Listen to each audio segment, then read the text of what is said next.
Hello and welcome back to MercMan Tips. Today I'm going to be resetting the service light on a 2018 A-Class. So step 1 is to put the ignition on to position 2.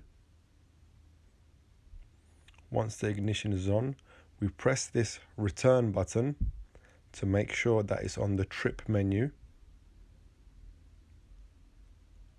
Once it's on the trip menu, we press and hold the return button and straight after the scroll button and hold it down for 5 seconds.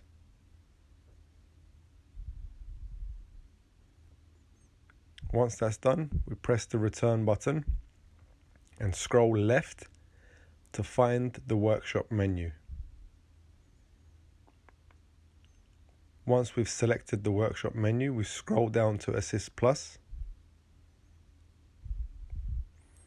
Then we scroll down to Full Service, and then scroll down to Confirm Service.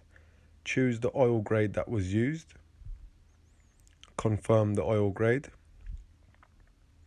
and confirm the service. That's the service light reset. Then we can just go back to the trip menu, and that's job done. Thank you for watching the video, and don't forget to subscribe to MercMan Tips.